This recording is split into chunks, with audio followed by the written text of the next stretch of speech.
O Saara, em 1968, era um oceano de silêncio e poeira dourada, onde o tempo parecia ter sido esquecido pelas engrenagens do progresso humano. O calor não era apenas uma sensação, mas uma força física que distorcia a linha do horizonte, transformando dunas sólidas em miragens trêmulas que brincavam cruelmente com a sanidade dos observadores. No coração desse isolamento absoluto, onde o céu e a terra se fundem em um abraço opressor de luz, um homem estava prestes a desafiar as leis fundamentais que regem a realidade. Entre tendas militares e equipamentos de medição rudimentares, movia-se o Dr. Aris Thorne. Thorne não era um físico comum. Ele era um dissidente cujas teorias sobre a mecânica do espaço-tempo o haviam isolado da comunidade acadêmica tradicional. Agora, ele liderava um projeto secreto de mapeamento geológico que escondia objetivos muito mais sombrios, sob o pretexto de exploração mineral em solo africano.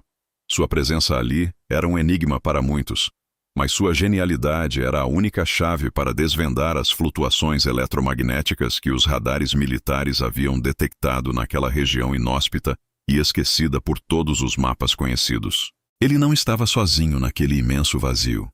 Ao seu redor, uma equipe meticulosamente selecionada de 134 pessoas observava cada movimento com temor. Eram militares de elite e cientistas cujos nomes seriam posteriormente apagados de qualquer registro público oficial.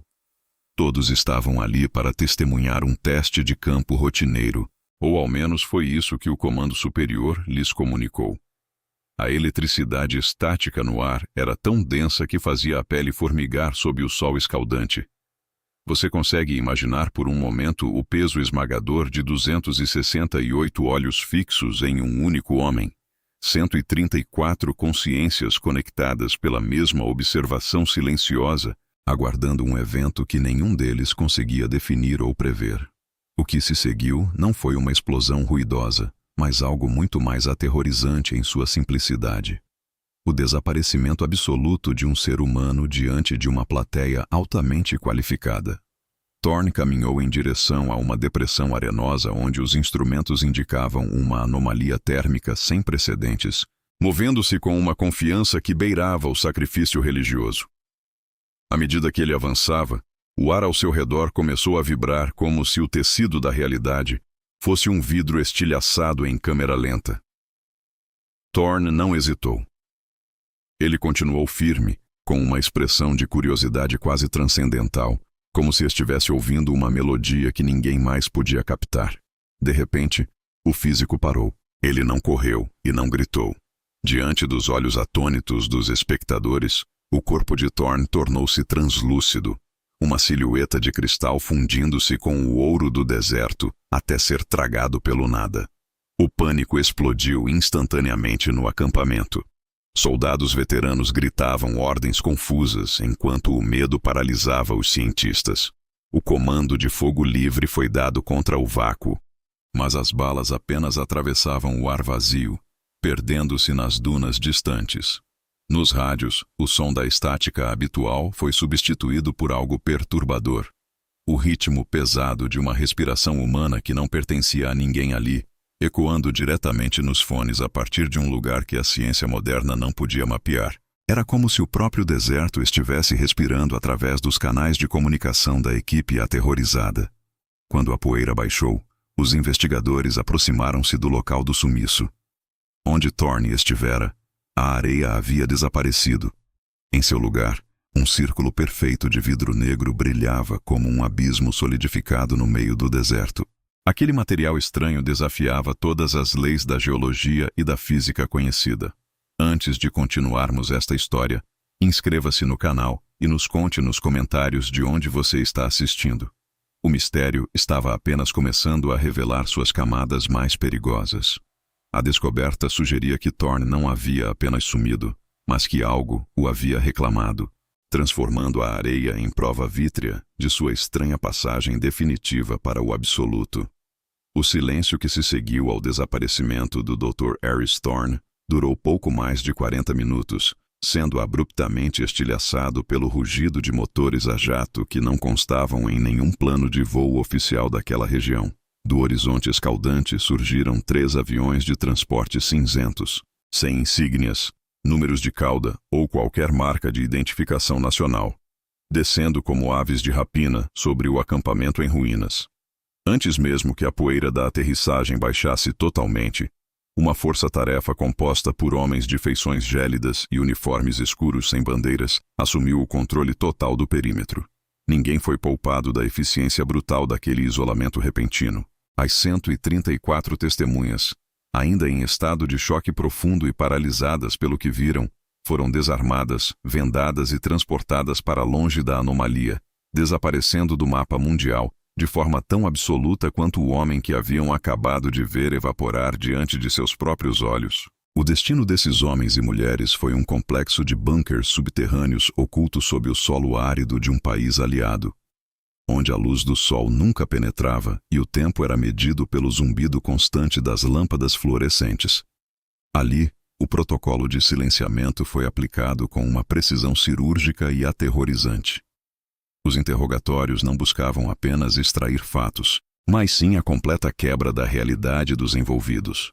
Técnicas de privação sensorial e manipulação psicológica foram utilizadas para fazer com que os soldados de elite duvidassem de seus próprios sentidos. As vozes sem rosto nas sombras repetiam incessantemente que Thorne nunca existiu, que o que viram foi uma falha técnica em um experimento químico secreto que deu errado. No entanto, nos níveis mais altos de segurança, os relatórios técnicos contavam uma história muito mais perturbadora do que qualquer alucinação coletiva poderia explicar. Entre os destroços deixados no local do incidente, foi recuperado o relógio de pulso mecânico de Thorne. Ele jazia exatamente no centro do círculo de vidro negro, intocado pelo calor extremo que deveria ter derretido o metal em segundos. O objeto apresentava uma anomalia física que desafiava a lógica linear da ciência moderna. O mecanismo continuava funcionando perfeitamente, mas os ponteiros giravam em uma velocidade constante de trás para frente. Cada segundo que passava no mundo exterior representava um segundo de retrocesso naquele pequeno mostrador de aço e vidro. Era como se o tempo, para aquele objeto específico, tivesse decidido seguir um curso oposto ao resto do universo conhecido, mantendo uma conexão invisível com seu dono ausente. Nos corredores sombrios das agências de inteligência durante o auge da Guerra Fria, documentos marcados com o mais alto nível de sigilo sugeriam que o Saara havia se tornado o palco de um teste involuntário de tecnologia de deslocamento molecular. Soviéticos e americanos trocavam acusações veladas, suspeitando que o outro lado tivesse alcançado o impossível. O que nenhum dos lados admitia publicamente era o terror absoluto de que Thorne não tivesse sido vítima de um experimento, mas sim reivindicado por algo que habitava o deserto muito antes da humanidade. A análise química do vidro negro revelou isótopos radioativos, cujas assinaturas atômicas não correspondiam a nenhum elemento encontrado na Terra, sugerindo uma origem externa ou dimensional.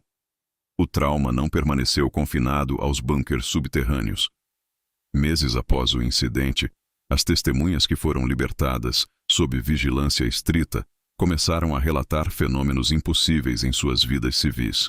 Em cidades separadas por oceanos, esses homens acordavam no meio da noite com a sensação tátil de areia entre os lençóis e um frio inexplicável que emanava das paredes. Eles descreviam, em sussurros apavorados a médicos militares, a visão recorrente do Dr. Harris Thorne parado ao pé de suas camas. Ele aparecia coberto por uma fina camada de poeira dourada, com os olhos fixos e a boca aberta em um esforço eterno para pronunciar palavras que nunca chegavam a emitir som. A tensão atingiu seu ápice exatos 6 meses após o sumiço, quando uma estação de rádio de longo alcance captou uma transmissão vinda das coordenadas exatas do vidro negro. Através da estática pesada, uma voz emergiu. Era a voz de Thorne, clara e desprovida de qualquer emoção humana, repetindo incessantemente as coordenadas geográficas de sua própria partida, como um farol guiando algo imenso em direção à nossa realidade. O confronto entre um general que desejava bombardear o local e um cientista que acreditava que Thorne havia se tornado uma porta-viva estava apenas começando. Enquanto o rádio continuava a ecoar o chamado do abismo, 20 anos se passaram como um sopro de poeira sobre as dunas imutáveis do Saara. Em 1988, uma patrulha de reconhecimento estancou diante de uma visão impossível.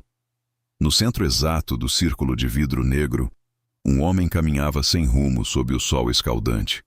Era o Dr. Harris Thorne. Ele vestia as mesmas roupas de linho claro de 1968, agora impecáveis, como se o tempo tivesse se recusado a tocar cada fibra de seu ser. Não havia uma única ruga nova em seu rosto, nem um fio de cabelo grisalho extra.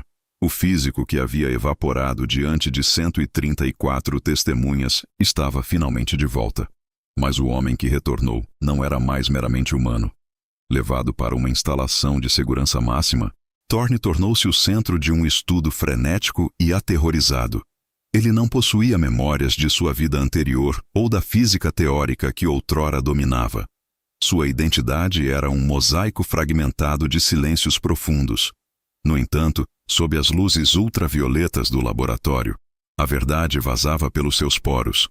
Sua pele emitia uma luminescência pálida, revelando padrões geométricos complexos que pareciam circuitos gravados sob a derme. Com dedos que nunca tremiam, ele passava horas desenhando mapas estelares na areia que carregava nos bolsos. Eram constelações que nenhum telescópio terrestre jamais havia registrado, coordenadas de setores do universo que nem deveriam existir em nossa dimensão física conhecida. A inteligência global percebeu que o caso Thorne não era um evento isolado, mas a peça de um quebra-cabeça planetário. Relatórios confidenciais traçaram linhas entre o Saara e outros pontos de falha magnética absoluta, como o Triângulo das Bermudas e o Passo de Atlov. O mundo estava repleto de cicatrizes invisíveis onde a nossa realidade simplesmente rasgava. Thorne era o primeiro a cruzar de volta desse abismo, ou talvez, o primeiro enviado como um mensageiro deliberado.